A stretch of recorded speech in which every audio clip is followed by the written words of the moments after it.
A massive welcome to the Waterloo Room here at 116 Pall Mall and to a sunny but incredibly chilly Friday in London.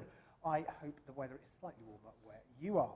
So there has been a lot of it going on this week. I thought if you were watching some of the tweets going on the other day around Priti Patel coming back from Kenya, the amount of people watching Skyscanner that day or Flight Radar that day went up massively, and the hashtag that was trending was absolutely fantastic as well. So it shows that people can get politically engaged, just might be not on the stories that individual ministers might want you to be engaged on. This week I am not joined by Jamie, but I'm joined by someone even better from the IoD. It is the turn of Samuel Emden, who is the Special Advisor to the IoD Director General and has been a key advocate and lead on an incredibly important area that we've discussed on the past in these bites. And I know we'll cover that a little bit later on as well. And as always, I am joined by a fantastic 99er. This is time, it is the turn of Mick, who will tell us a little bit about his business and what he gets up to. And it will all be around, a big area will be around happiness as well. So it'll be a good way to end the week. But without further ado, Samuel, what has been going on in the world of Westminster? Well, we've seen lots of things going on internationally and otherwise. I'll start with the Paradise Papers. So all of these, they always have good monikers, yeah. You know, WikiLeaks or Panama Papers. Paradise I'm quite happy with. It feels like a nice autumnal sunshine. So nice sandy beach. Yeah, exactly, right? I mean, which is more or less exactly where we are, except some of them are like the Isle of Man. But we're looking at sort of the financial affairs of the rich and famous, of multinationals, of various people, and how they do their accounting. Whether it be dodgy or otherwise is alleged, but it's we're looking at anyone from Lewis Hamilton to the Queen, from Bono owning part of a Lithuanian mall, which we didn't know this time last week, which is fascinating stuff, to how Apple sort of got around some tax legal issues they had in Ireland. So it's really fascinating stuff. There's lots of stuff in there. It's not as big. I think it's the second biggest trove of documents that's ever been sort of leaked in terms of financial data. So there's a lot of stuff there. It's sort of happening sequentially over the course of the days of this week. So, you know, the beginning of the week, I think it was Lewis Hamilton and how he got around VAT, around this plane, and then last night was sort of how Harvey Weinstein's tax affairs. So, you know, everyone and anyone. I mean, it's always an issue that keeps me awake at night about how do I get around a VAT no doubt. on my private jet. Yeah, I know, so right? I'm sure we all face it within the community, but stuff. For real. I mean, every time I'm looking at a Learjet, I'm like, it's the VAT that's going to mean that I don't buy it. So yeah, no, I'm with you. Then what else? So yeah, you mentioned Kenya. You mentioned Priti Patel coming back from Kenya, which is very fun because I think just the longevity of the fact that she was flying back and she had to go back via I think, was it Uganda? I think she was in Uganda. She flew back via Kenya maybe, yeah. And it was just what's really fun to watch someone travel halfway across the world to be fired, which she wasn't. She resigned, but that's a de facto firing. It was if you didn't resign, we're going to fire you. So at least you can have the dignity to write a letter. So the letter was written. She is gone, and she's been replaced by Penny Mordaunt, who was, sort of as a topic that we're going to talk about in a bit later, was the Minister for the subjects around well-being and disability and so on. So we've had some contact with her in the past in that role, and we wish her all the best in her new role as Secretary of State for International Development. Female Minister at MOD, wasn't she, or something like that? I think. That sounds about right. Yeah. I don't know, but I'll take your word for it, which I shouldn't. Definitely not. No. Couple more stories, or one more story? Go for it. Yep. So we'll stick with the current cabinet, and we'll go to another, what do you call it, guff that Boris has done. No, so surely not. But this time he's actually put someone's life in danger. Congratulations. So our Foreign Secretary has decided to wade in on an area that he wasn't fully briefed on, and a British citizen who's been imprisoned in Iran. He said was probably there simply teaching people journalism, which she wasn't doing. She isn't a journalist, and she wasn't doing that. And not what you want to see in no. Iran either. Nope. And so Press TV, which is the sort of state broadcast in Iran, have picked up on this and said, well, even your Foreign Secretary has admitted this is what she's doing and this is why she's jailed. Tulip Sadiq, who is the MP for Hampstead and Kilburn, who is the MP for her area, has sort of come out and just said, what are you doing? How can you do this? you know, we remember that it was only last week that Michael Fallon, as Secretary of State for Defence, left. It's this week that Priti Patel left. There's no assumption that this will be the week that Boris goes, but you do have to ask how many nails does he have to nail in his own coffin before someone gets rid of him. Along with the issue around Burma and the issue around Libya as well. Oh yeah, the Libya stuff was terrible. But this is a real serious issue. I mean, not only for the lady involved in her family, but this is, you know, this is not a good thing to be going around. It's callous and it's careless. Yeah, exactly. So a interesting time for Theresa and the next cabinet meeting. Yep, indeed. What's going to go on there. Indeed. And then final bit of sort of interesting or good news is the Hampton-Alexander Review, which is Sir Philip Hampton, who's the chair of GlaxoSmithKline, something like that. Someone senior at GlaxoSmithKline, and Helen Alexander, who recently passed in summer, their joint review into women in executive positions, so not just in non-exec level, because that was a Davies review which reported a couple of years ago, but this is for women in exec getting through to the exec pipeline. So now they've widened the targets. It was just FTSE 100, now it's FTSE 350. Right.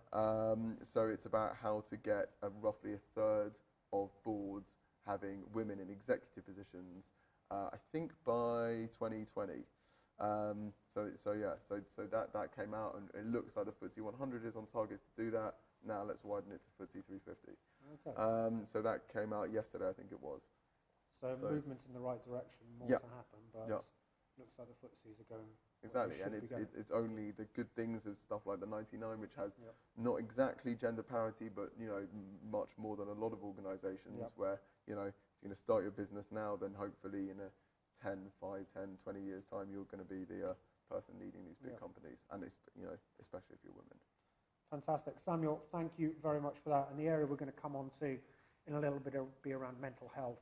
And as we talked about before, this is a big area for the IoD, and Samuel's been an integral part of setting that up and championing it across the regions as well, but also working closely with the marketing team to set up a fantastic free mental health hub, which is well worth looking at. Now, Mick, on to you. What do you do? What does your business do? And what are the sort of challenges and issues and insights you can share with us? So Motion Adventures is an employee engagement and team culture organisation, and we use all kinds of outdoor adventurous activities to engage employees. Right. And we incorporate lots of professional development, leadership training, and that kind of learning and development type aspects into what we do. Right. We operate all over the UK, incorporating all kinds of unique techniques and interesting locations, and it's all about creating better engagement for corporate companies. Right, and I think is an area that we're going to come on to, the mental health side, but the campaign the IoD did was around a little more conversation, encouraging people to talk. So creating that sort of happiness and engagement support within the workforce is obviously a key part. It's a huge part of what we do, and we've actually created a research document called the Happiness Agenda. So we focus very much on employee happiness and what that means to any business. So there are some quite staggering facts around, there's around sort of 65–70% of employees in the United Kingdom are unhappy or disengaged at their workplace. Now you might think, so what, you know, we're not here to make people happy, but actually there's around a 30% drop-off in productivity of unhappy employees. So, you know, it does have a real big impact. The whole engagement and happiness piece does have a big impact on the productivity and, you know, success or otherwise of a business or of a team. In an area where talent acquisition, retention is incredibly key to a business success, it is actually about you want to create a workforce which is happy, engaged, feeling of accomplishment and sort of understanding and support from their board and things like that is absolutely. And you know, I was speaking recently to someone who works quite a lot in recruitment, and they were saying, you know, it's a recruiter's, it's an employee's market. People have got choice. They can go and work you know, they can kind of shift around. So actually, if you can create an environment that keeps your talent, that retains the people that you've put time and effort into developing, and create an environment where they're more productive, then it's got to be good for business. I couldn't agree more. And Samuel, on the area you've been leading from the IoD, the well-being of the workforce and the role that directors have to play in that is absolutely key, isn't it? And this is why the mental health side is so important for the IoD. Yeah. So I think we sort of originally sold the board on it, sold our exec directors on this is a productivity issue. You sort of talk about happiness, and we were talking about presenteeism. So turning up to work, are you productive? Are you sort of not there per se? And what does that mean? What does that mean for you? What does that mean for the business? What attitudes or conversations can be changed so that you are happier in work, or your sense of well-being, or as a care from your line manager or from the business in and of itself. And that's only going to do better things for A, the bottom line, and B, for you. So there is sort of an economic and productivity case around, what it means to be at work and be happy, I suppose, in your wording. And also, it's looking after the people that you're expecting to give back to you, isn't it? We should be caring about people's well-being and understanding if they've got problems that we can help with. Then I think it's really important. Yeah, I think there's just like a wider duty of care around. It doesn't just have to be line manager to report, just with people generally.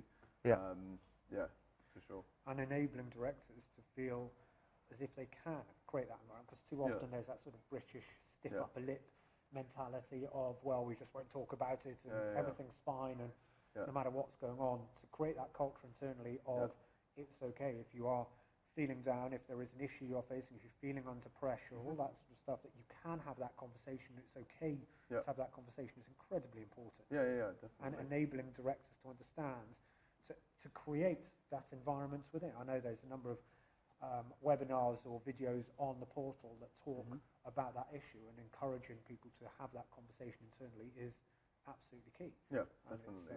But Samuel, you've done a great piece of work on that, and as I said earlier, do check out the portal. It is really, really good. You've done a number of roadshow events around it.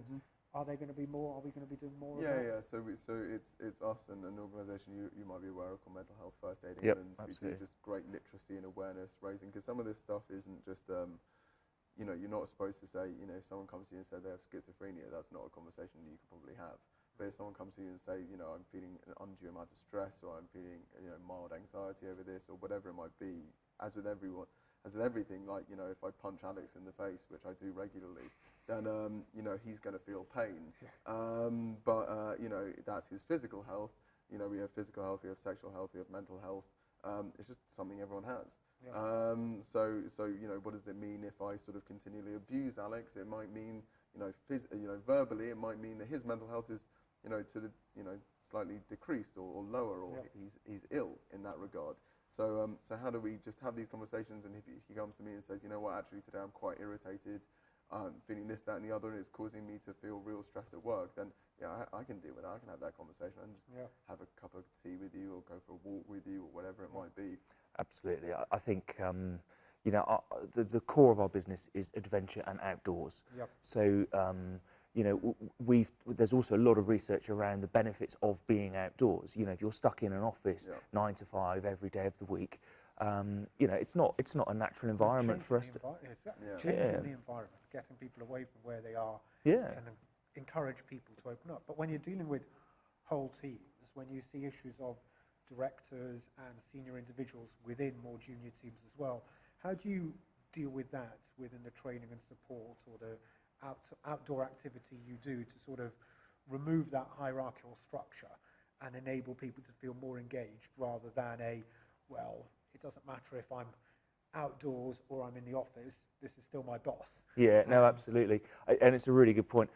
We often find that, the leaders in a business try to become the leaders in every situation. So we have to put things in place to make sure that doesn't happen, and to encourage other people to come to the fore. That said, if you're outdoor on a mountain, often it's maybe the more junior people who are a little bit younger, a little bit fitter maybe, that are possibly a little bit better equipped to cope with the situation. So using the outdoors, I think, is a brilliant way of engaging employees and flattening that structure. We're talking about mental health. Being in the woods, it is proven proven to increase the production of endorphins. Yeah. Now, if we're getting people out and we're flattening that structure, we're increasing the sort of mental health, it's got to be good, isn't it? Yeah, I agree. I couldn't agree more. I think it's fantastic. And on just sort of finishing up on your startup journey, if you were speaking to another entrepreneur, a person that was thinking about starting up, or you were speaking to your past self, what would be the one lesson you would tell yourself that you wish you knew then that you know now? Well, I think that the key that I would tell myself is to be patient, because when I started the business, I wanted it all to happen, and I wanted it all to happen very, very quickly. It's only 3 years in that I think we've got some serious traction.